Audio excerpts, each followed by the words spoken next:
Hi friends, welcome back again Mallu Food Secret. എല്ലാവർക്കും പുതിയൊരു വീഡിയോയിലോട്ട് സ്വാഗതം. ഇന്നൊരു അൺബോക്സിംഗ് വീഡിയോ ആണ്. ഞാനൊരു ഗിംബൽ വാങ്ങിയായിരുന്നു. അതിൻ്റെ ഒരു അൺബോക്സിംഗ് വീഡിയോയിലാണ്. ഇതാണ് നമ്മുടെ ഗിംബൽ സ്മൂത്ത് എക്സ്. പേര് പോലെ തന്നെ സ്മൂത്താണ്, യൂസ് ചെയ്യാനും ഒക്കെ നല്ലതാണ്. ഇത് അൺബോക്സിംഗ് ആണെങ്കിലും ഞാനിത് യൂസ് ചെയ്തായിരുന്നു. യൂസ് മീൻസ് ഞാനിതിൻ്റെ കാര്യങ്ങളൊക്കെ ഒന്ന് നോക്കിയായിരുന്നു. അപ്പോൾ നമുക്ക് ഈ ഗിംബലിൻ്റെ ബോക്സ് ഓപ്പൺ ചെയ്ത് നമുക്കിതിലുള്ള മാനുവൽസും ബാക്കി ഇത് എങ്ങനെ യൂസ് ചെയ്യുന്നു എന്നുള്ള കാര്യങ്ങളൊക്കെ നമുക്ക് നോക്കാം. അപ്പോൾ ഇതിൻ്റെ കളർ വരുന്നത് ഗ്രേ ആണ്. ഇവിടെ കൊടുത്തിട്ടുണ്ട്. നമുക്ക് ഇത് രണ്ട് കളറിൽ അവൈലബിൾ ആണ്. വൈറ്റ് കളറിലും ഗ്രേ കളറിലും അവൈലബിൾ ആണ്. ഇതിൻ്റെ കളർ ഗ്രേ ആണ്. ഞാൻ വാങ്ങിയത് ഇത് ആമസോണിൽ നിന്നാണ് വാങ്ങിയത്. ഏകദേശം ഒരു 200 ദിറംസ് UAE ദിറംസിൻ്റെ വില വെച്ച് നോക്കുമ്പോൾ 230 ദിറംസ് വിലയുണ്ട്. നാട്ടിലെ വില എത്രയാണെന്ന് എനിക്കറിയില്ല. പിന്നെ വന്നിട്ടൊരു വൈറ്റ് കളറാണ് ഇതിനുള്ളത്. ഗ്രേയും വൈറ്റും അതിൻ്റെ ഈ ബോക്സിലുണ്ട്. ഓക്കെ, നമുക്കിത് ബോക്സ് ഓപ്പൺ ചെയ്തിട്ട് ഇതിൻ്റെ അകത്ത് എന്തൊക്കെയുണ്ട് എന്നുള്ള കാര്യങ്ങളൊക്കെ നോക്കാം.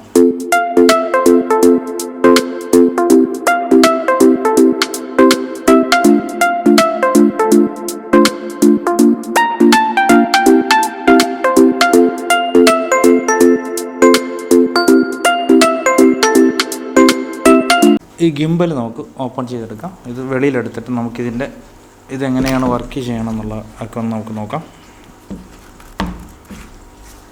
ഇങ്ങനെ ഒരു ബെൽറ്റിലാണ് വരുന്നത്. ഇതാണ് ഗിംബൽ. പിന്നെ വരുന്നത് ഇതാണ്. ഇത് ട്രൈപോഡ് സ്റ്റാൻഡ്. നമ്മളൊരു ട്രൈപോഡിനൊക്കെ യൂസ് ചെയ്യുന്ന കണക്കത്തെ സ്റ്റാൻഡാണ്. കണ്ടോ, അതിവിടെ നമ്മൾ ഈ ഒരു പോർട്ടിലാണ് ഇത് സ്റ്റാൻഡ് നമ്മൾ ഫിക്സ് ചെയ്യുന്നത്. നമുക്കത് ഫിക്സ് ചെയ്യാം. ഈ ട്രൈപോഡ് സ്റ്റാൻഡ് ഞാൻ ഫിക്സ് ചെയ്തു. ഇനി ഇത് ഓൺ ചെയ്യാം. അതൊക്കെ മുന്നേ ഇതിൻ്റെ അകത്തുള്ള യൂസർ മാനുവലും കാര്യങ്ങളൊക്കെ നമുക്കൊന്ന് ചെക്ക് ചെയ്യാം. യൂസർ മാനുവലായിട്ട് വരുന്നത് ഇതൊരു ബുക്ക്ലെറ്റാണ്. അതിൽ എങ്ങനെ യൂസ് ചെയ്യണം എന്നുള്ളതൊക്കെ കാണിക്കുന്ന ഒരു ബുക്ക്ലെറ്റാണ്. ഇങ്ങനെയൊക്കെ ഇതിൻ്റെ കുറേ ഇതെല്ലാം എഴുതിയിട്ടുണ്ട്. അതിൻ്റെ ടേംസ് ആൻഡ് കണ്ടീഷൻസ്, ഇത് യൂസ് ചെയ്യുന്നത്, ടിൽറ്റ് ചെയ്യുന്നതൊക്കെയുള്ള കാണിച്ചിട്ടുണ്ട്. പിന്നെ വരുന്നത് ഞാൻ നേരത്തെ പറഞ്ഞ കണക്ക് തന്നെ ഒരു ടൈപ്പ് C ചാർജർ വരുന്നുണ്ട്. പിന്നെ വരുന്നതെന്ന് വെച്ചാൽ ഇതൊരു ബുക്ക് മാനുവൽ. ഇത് നമുക്ക് അതിൻ്റെ ആവശ്യമില്ല. ഇത് അപ്പോൾ ഇത്രയുമാണ് നമുക്ക് ഇതിൻ്റെ അകത്ത് വരുന്നത്, ഈ ഒരു ബോക്സിൽ വരുന്നത്. ഓക്കെ, നമുക്കപ്പോൾ ഇനി ഇതെങ്ങനെ ഓണാക്കുന്നു എന്നുള്ളതൊക്കെ ഞാൻ കാണിച്ചു തരാം. ഇതിൻ്റെ പവർ ബട്ടൺ എന്ന് പറയുമ്പോൾ ഇതാണ്. ഇവിടെ വരുന്നതാണ് പവർ ബട്ടൺ. നമുക്കിതെങ്ങനെയാണ് വർക്ക് ചെയ്യുന്നതെന്ന് നോക്കാം. ഫസ്റ്റ് തന്നെ ഇത് കണ്ടോ, ഇതിവിടെ ഇങ്ങനെ ലോക്കിലായിരിക്കുന്നത്. പക്ഷേ ഇത് നമ്മൾ അങ്ങോട്ടും ഇങ്ങോട്ടും തിരിക്കാൻ പാടില്ല. ഇത് തിരിച്ചു കഴിഞ്ഞാൽ ഇത് ഒടിഞ്ഞു പോകും. അപ്പോൾ അതുകൊണ്ട് ഇതെങ്ങനെയാണ് എടുക്കണമെന്ന് ഞാൻ കാണിച്ചു തരാം. ഇതിൻ്റെ ഫസ്റ്റ് ഇതൊന്ന് കുറച്ച് ഇങ്ങോട്ട് വലിക്കണം. നമ്മളൊരു സെൽഫി സ്റ്റിക്കിൻ്റെ ഒരു മുകളിൽ ഇതിൻ്റെ പവർ ബട്ടണൊക്കെ ഈ സൈഡിലാണ്, ഉള്ളിൽ സൈഡിലാണ്. അപ്പോൾ ഇതൊന്ന് ഇങ്ങോട്ട് തിരിച്ചതിന് ശേഷം, ഇതിങ്ങനെ തിരിച്ചതിന് ശേഷം കണ്ടോ, ഈ ബട്ടണൊക്കെ നേരെ വന്നതിന് ശേഷം, ഈ ഒരു പൊസിഷനിൽ വന്നതിന് ശേഷം നമ്മൾ കുറച്ചൊന്ന് ബാക്കിലോട്ടൊന്ന് തിരിച്ചതിന് ശേഷം അതൊന്ന് ഇതേപോലെ ആക്കുക. നമ്മുടെ സെൽഫി സ്റ്റിക്ക് ഒക്കെ ചെയ്യുന്ന പോലെ തന്നെ ഇങ്ങനെ ഇത് കണ്ടോ, ഇങ്ങനെ ആക്കിയെടുക്കുക. ഇങ്ങനെ ആക്കിയെടുത്തതിന് ശേഷം നമ്മുടെ ഈ ഫോൺ വെക്കുന്ന ഈ റാക്ക് ഇതൊന്ന് ടിൽറ്റ് ചെയ്ത് കൊടുക്കുക. ടിൽറ്റ് ചെയ്ത് നേരെ വെക്കുക. അതിന് ശേഷം നമ്മളിത് വീണ്ടും നേരെ വെച്ച് ഇങ്ങനെ പ്രസ് ചെയ്യുക. ഇപ്പോഴാണ് ഇത് കറക്റ്റ് പൊസിഷനിലായത്. ഇതാണിപ്പോൾ ഇതിൻ്റെ പൊസിഷനിൽ ഇപ്പം നമ്മൾ വെച്ചിട്ടുണ്ട്. ഇതിപ്പോൾ ഓഫാണ്, ഇത് ഓണാക്കിയിട്ടില്ല. ഞാനിത് ഓണാക്കാനായിട്ട് പോകണം. ഓണാക്കുന്ന പവർ ബട്ടൺ എന്ന് പറയുമ്പോൾ ഇതിന് ഇവിടെയാണ്. ഈ പവർ ബട്ടൺ ഓണാക്കിയതിന് ശേഷം ഇത് നമുക്ക് ഓണാക്കുന്നതിന് മുന്നേ നമുക്ക് ഈ ഫോൺ ഇവിടെ ഈ ഒരു സ്പേസിൽ നമുക്ക് ഫോൺ വെക്കാനുണ്ട്. അതിൻ്റെ കറക്റ്റ് കാര്യങ്ങളൊക്കെ ഇവിടെ കൊടുത്തിട്ടുണ്ട്. ഫോൺ എങ്ങനെ വെക്കണം, ഏത് ആംഗിളിൽ ഏത് സൈഡിലാണ് ക്യാമറ വരേണ്ടതെന്നുള്ളതൊക്കെ നമ്മുടെ ഈ ഒരു ഗിംബലിൻ്റെ ഏറ്റവും ടോപ്പ് എൻഡിൽ കൊടുത്തിട്ടുണ്ട്. നമുക്കപ്പോൾ ഫോൺ വെച്ചിട്ട് ബാക്കി ഇത് നമുക്ക് ഓണാക്കാം. ഇത് കണ്ടോ, ഇതിപ്പോൾ നമ്മൾ ഫോൺ വെക്കുമ്പോൾ പ്രത്യേകം ശ്രദ്ധിക്കേണ്ട കാര്യം എന്ന് പറയുന്നത്, ഇത് ഇങ്ങനെ ഒരു പൊസിഷനിൽ നിൽക്കരുത്. ഇത് ഫോൺ കുറച്ചുകൂടെ ബാലൻസ് ആയിരിക്കണം, ഈക്വൽ ആയിരിക്കണം. നമുക്ക് കറക്റ്റ് ഈക്വൽ പൊസിഷനിൽ നിർത്തിയിട്ട് വേണം ഇത് ഓണാക്കാനായിട്ട്. പിന്നെ അതുപോലെ ഇത് ക്യാമറ ഈ ഒരു സൈഡിലായിരിക്കണം.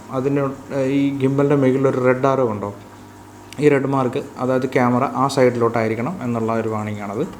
അപ്പോൾ നമുക്കിത് ഈ ഫോൺ നമുക്കൊന്ന് ഈക്വലായിട്ട് നിർത്താം. അതിന് ശേഷം നമുക്കിത് ഓണാക്കാം. ഇതുകൊണ്ട് ഇപ്പം ഞാനിതിപ്പോൾ സ്റ്റഡിയായിട്ട് നിർത്തിയിട്ടുണ്ട്. അത്യാവശ്യം കുഴപ്പമില്ലാത്ത രീതിയിൽ ഈക്വലായിട്ട് നിർത്തിയിട്ടുണ്ട്. നമുക്കിനി ഇതിൻ്റെ പവർ ബട്ടൺ വെച്ചിട്ട് നമുക്കിത് ഓണാക്കാം. ഇവിടെയാണ് ഇത് ഓണാക്കേണ്ടത്. ഇവിടെ ഞാൻ ഓണാക്കിയിട്ടുണ്ട്. ഓണാക്കുവാണ്. ഓണാക്കി കഴിയുമ്പോൾ ഇത് കണ്ടോ, ഇവിടെ ഒരു ലൈറ്റുണ്ട് ഈ ഭാഗത്ത് ഗ്രീനിൽ നിന്നും ബ്ലൂവിലോട്ട് വരുമ്പോഴാണ് ഇത് ഫുൾ ഓണാകുന്നത്. ഇപ്പോൾ ഇത് ഓണായി. ഇനി ഇതിന് മുകളിൽ നമ്മൾ ടച്ച് ചെയ്യാനായിട്ട് പാടില്ല. ഈ ഒരു ഏരിയയിൽ നമ്മൾ ടച്ച് ചെയ്യേണ്ട കാര്യമില്ല. അതിനുശേഷം നമ്മൾ ഇനി ചെയ്യേണ്ട ഇതെന്ന് പറയുന്ന നേരത്തെ നമ്മുടെ ഫോണും ഈ ഗിംബലുമായിട്ട് നമ്മൾ കണക്റ്റ് ചെയ്യണം. ഈ ഗിംബലും ഫോണുമായിട്ട് നമ്മൾ കണക്റ്റ് ചെയ്യണം. അത് ഞാൻ കണക്റ്റ് ചെയ്യാൻ പോവാണ്. ഈ ഗിംബലും നമ്മൾ ഫോണുമായിട്ട് നമ്മൾ ഏത് ഫോണാണോ യൂസ് ചെയ്യുന്നത് ആ ഫോണും ഈ ഗിംബലും തമ്മിൽ കണക്റ്റ് ചെയ്യുന്നതിന് വേണ്ടിയിട്ട് ഒരു ആപ്ലിക്കേഷൻ നമ്മൾ ഇതിലോട്ട് ഡൗൺലോഡ് ചെയ്യാനുണ്ട് നമ്മുടെ ഫോണിലോട്ട്. അതിന് വേണ്ടിയിട്ട് ഇവിടെ ഒരു QR കോഡുണ്ട്. ഇതൊന്ന് സ്കാൻ ചെയ്ത് കഴിഞ്ഞാൽ ഡയറക്റ്റ് നമുക്ക് പ്ലേ സ്റ്റോറോ ആപ്പ് സ്റ്റോറിലോ പോയി നമുക്കിത് ഡൗൺലോഡ് ചെയ്തെടുക്കാവുന്നതാണ്. ഈ QR കോഡ് സ്കാൻ ചെയ്ത് കഴിയുമ്പോൾ നമുക്ക് കിട്ടുന്നൊരു ആപ്ലിക്കേഷനാണ് ZHIYUN എന്ന് പറയുന്നൊരു ആപ്ലിക്കേഷനാണ്. ഈ ആപ്ലിക്കേഷനിൽ പോയിട്ട് ഫസ്റ്റ് നമ്മൾ രജിസ്റ്റർ ചെയ്യുക. നമ്മുടെ ഒരു ഇമെയിൽ ഐ ഡി, വാലിഡ് ആയിട്ടുള്ള ഒരു ഇമെയിൽ ഐ ഡിയോ അങ്ങനെയുള്ള എന്തെങ്കിലും ഫോൺ നമ്പറോ കൊടുത്ത് നമ്മളിത് രജിസ്റ്റർ ചെയ്തതിന് ശേഷം നമ്മൾ ഈ ആപ്ലിക്കേഷനും നമ്മുടെ ഗിംബലിൻ്റെ ആപ്ലിക്കേഷനും ഫോണുമായിട്ട് കണക്ട് ചെയ്യുക. അതിനുശേഷം നമ്മൾക്ക് പിന്നീട് ഉള്ള യൂസേജ് എല്ലാം ഈ ആപ്ലിക്കേഷൻ വഴിയാണ്. ആക്ച്വലി നമ്മുടെ ഫോൺ ക്യാമറ തന്നെയാണെങ്കിൽ ഇതിൻ്റെ ആപ്ലിക്കേഷൻ വഴിയാണ് നമ്മളിത് പിന്നീടുള്ള വീഡിയോസും ഇതെല്ലാം ഇതിനെ കൺട്രോൾ ചെയ്യും.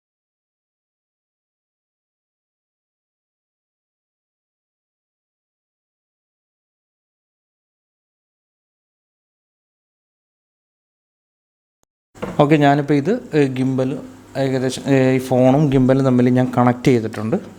ഇപ്പോൾ തമ്മിൽ ഇത് കണക്റ്റ് ആയിരിക്കണം. ഇനിയിപ്പോൾ നമ്മൾ ഇത് ഇവിടെ മേളിലൊന്നും ടച്ച് ചെയ്യേണ്ട കാര്യമില്ല. ഇത് 100% ഇതിപ്പോൾ ഫോണും ഗിംബലുമായിട്ട് കണക്റ്റ് ആയിട്ടുണ്ട്. ഇനി ഇതിൻ്റെ കൺട്രോളിങ് എല്ലാം ഈ ഒരു ഭാഗത്താണ്, ഈ ഒരു സ്വിച്ചസിലാണ് നമ്മൾ ഇതെല്ലാം കൺട്രോൾ ചെയ്യേണ്ടത്. നമുക്ക് ഫോൺ തിരിക്കണമെങ്കിൽ അങ്ങോട്ടോ ഇങ്ങോട്ടൊക്കെ തിരിക്കണമെങ്കിലൊക്കെ എല്ലാം ഇതിൻ്റെ ബാക്കി കൺട്രോളിങ് എല്ലാം ഈ സൈഡിലാണ്, ഈ ഒരു ഇവിടെയാണ്. പിന്നെ നമുക്കിത് ഡബിൾ ക്ലിക്ക് ചെയ്ത് കഴിഞ്ഞാൽ ഫോൺ നേരെ വരുന്നത്. വീണ്ടും അത് ഡബിൾ ക്ലിക്ക് ചെയ്ത് കഴിഞ്ഞാൽ അത് പഴയ മോഡലിൽ തന്നെ പോകും. അപ്പോൾ ഏകദേശം ഈ ഗിംബൽ ഈ സ്റ്റിക്ക് ഞാൻ എടുക്കുവാണ്. കാരണം ഇത് എനിക്കിപ്പോൾ ടേബിളിലൂടെ കിടക്കുന്നതുകൊണ്ട് എനിക്കത് നല്ലപോലെ ഒന്ന് കാണിക്കാൻ പറ്റുന്നില്ല. അപ്പോൾ ഇതിപ്പോൾ ഈ ഒരു സ്റ്റാൻഡ് ഞാൻ എടുത്ത് മാറ്റിയിട്ടുണ്ട്. ഇനി ഈ ഗിംബൽ ആക്ച്വലി നമ്മൾ യൂസ് ചെയ്യാൻ നേരത്ത് നമ്മൾ ഈ സ്റ്റാൻഡ് മസ്റ്റായിട്ട് നമ്മൾ യൂസ് ചെയ്യേണ്ടി വേണം. ഇത് ഫിക്സ് ചെയ്തുകൊണ്ട് വേണം നമ്മൾ യൂസ് ചെയ്യാനായിട്ട്, അല്ലാതെ യൂസ് ചെയ്യാതിരിക്കുന്നത്. കാരണം എനിക്കിവിടെ ടേബിളിൽ അത് ടച്ച് ചെയ്യുന്നുണ്ട്. അപ്പോൾ ഞാനിപ്പോൾ ഇത് കണ്ടോ, ഇത് നമുക്ക് ഇതിലുള്ള വീഡിയോസും കാര്യങ്ങളൊക്കെ എന്തെടുത്താലും ഈ ക്യാമറയും ഈ ഫോൺ ഒരിക്കലും ഷെയ്ക്കാവില്ല. ഇത് പേര് പോലെ തന്നെ സ്മൂത്താണ്. സ്മൂത്ത് എക്സ് എന്നാണ് ഇതിൻ്റെ പേര്. അത്യാവശ്യം നല്ല സ്മൂത്താണ്. ഇതിൻ്റെ തന്നെ ഒത്തിരി മോഡലുകളുണ്ട് സ്മൂത്ത് എക്സിൻ്റെ. ആക്ച്വലി ഇത് ZHIYUN എന്ന് പറയുന്നൊരു കമ്പനിയുടെ സ്മൂത്ത് എക്സ് എന്ന് പറയുന്നൊരു ബ്രാൻഡാണ്. ചൈനീസ് ബ്രാൻഡാണ്, കുഴപ്പമില്ല, നല്ല ബ്രാൻഡാണ്. ഈ ഒരു ബട്ടണൊക്കെയാണ് ഇതിൻ്റെ കൺട്രോൾ വരുന്നത്. ഞാൻ നേരത്തെ പറഞ്ഞ ഇതിങ്ങനെ അങ്ങോട്ടും ഇങ്ങോട്ടുമൊക്കെ നമ്മൾ വീഡിയോയുടെ പൊസിഷൻ അനുസരിച്ചൊക്കെ നമ്മൾ അത് യൂസ് ചെയ്യുന്നതിനൊക്കെ എല്ലാം കൺട്രോൾ ചെയ്യുന്ന ജോയിസ്റ്റിക്കാണിത്. പിന്നെ ഇതെന്ന് പറയുമ്പോൾ ഫോട്ടോ ക്ലിക്ക്. ഇപ്പം ഞാനൊരു വീഡിയോ ഞാനെടുത്ത് കാണിച്ചു തരാം. ഇതിലെടുത്തുള്ളൊരു വീഡിയോ മെയിനായിട്ട് ഇത് ട്രാവലിംഗ് പർപ്പസിനൊക്കെ യൂസ് ചെയ്യുന്നവർക്കൊക്കെ ആയിരിക്കും നല്ലത്. അല്ലാതെ സ്റ്റിൽ ഇതിനൊക്കെ എടുക്കണ്ടോ, ഇത് നമ്മൾ എങ്ങനെ ഇത് ചെയ്താലും ക്യാമറയ്ക്ക് പിന്നെ എത്ര ഗിംബൽ യൂസ് ചെയ്തെന്നാലും അത് യൂസ് ചെയ്യേണ്ട രീതിയിൽ യൂസ് ചെയ്താലേ അതുപോലത്തെ ക്വാളിറ്റികളും ആ ഒരു രീതിയിലുള്ള ഗുഡ് വീഡിയോസൊക്കെ നമുക്ക് കിട്ടുകയുള്ളൂ. ഇത് യൂസ് ചെയ്യുമ്പോൾ നമ്മൾ ഒത്തിരി ഹാൻഡൊന്നും ഷെയ്ക്ക് ആകാൻ പാടില്ല. അത് നമുക്ക് വീഡിയോയിൽ അറിയാൻ പറ്റും. അപ്പോൾ ഞാൻ ഈ ഗിംബലും നമ്മുടെ ഫോണുമായിട്ട് എങ്ങനെ കണക്റ്റ് ചെയ്യുന്നു എന്നുള്ളൊരു സെപ്പറേറ്റ് ഇതിൽ തന്നെ ഈ ഒരു വീഡിയോയിൽ തന്നെ ഞാൻ ലാസ്റ്റ് ഇതിൽ കൊടുക്കാം. പിന്നെ നമുക്ക് ഞാൻ നേരത്തെ പറഞ്ഞ പോലെ തന്നെ ഈ ഗിംബലിലും നമ്മുടെ ഫോണിലെടുത്ത കുറച്ച് നല്ല വീഡിയോസ് ഞാൻ നിങ്ങൾക്ക് കാണിച്ചു. സ്മൂത്ത് എക്സ് എന്ന് പറയുന്ന ഈ ഒരു മൊബൈൽ ഗിംബലിലെ പെർഫോമൻസും കാര്യങ്ങളൊക്കെ എനിക്കിഷ്ടപ്പെട്ടു. പേര് പോലെ തന്നെ സ്മൂത്താണ്. നമുക്ക് വീഡിയോസൊക്കെ എടുത്തു കഴിഞ്ഞിട്ടാണെങ്കിൽ വീഡിയോസൊക്കെ എല്ലാം കാണാനൊക്കെ നല്ലൊരു ക്വാളിറ്റി ഉണ്ട്. അപ്പോൾ ഇതാണ് നമ്മുടെ ചെറിയൊരു അൺബോക്സിങ് വീഡിയോ. നമ്മുടെ സ്മൂത്ത് എക്സ് മൊബൈൽ ഗിംബലിൻ്റെ വീഡിയോ എല്ലാവർക്കും ഇഷ്ടപ്പെടുമെന്ന് കരുതുന്നു. ഞാൻ എന്തെങ്കിലും പറയാൻ വിട്ടുപോയിട്ടുണ്ടെന്നുണ്ടെങ്കിൽ ഈ ഗിംബലിൽ ഞാൻ ഫസ്റ്റ് ടൈമാണ് യൂസ് ചെയ്യുന്നത്. അപ്പോൾ ഇതിനെ പറ്റിയിട്ട് എന്തെങ്കിലും പറയാൻ വിട്ടുപോയിട്ടുണ്ടെന്നുണ്ടെങ്കിൽ നിങ്ങൾക്കറിയാവുന്ന എന്തെങ്കിലും കാര്യങ്ങളാണെങ്കിൽ ഒന്ന് കമൻറ്റ് ബോക്സിൽ. അടുത്തൊരു പുതിയൊരു വീഡിയോ ആയി കാണുന്നവരെ thanks for watching. Stay tune.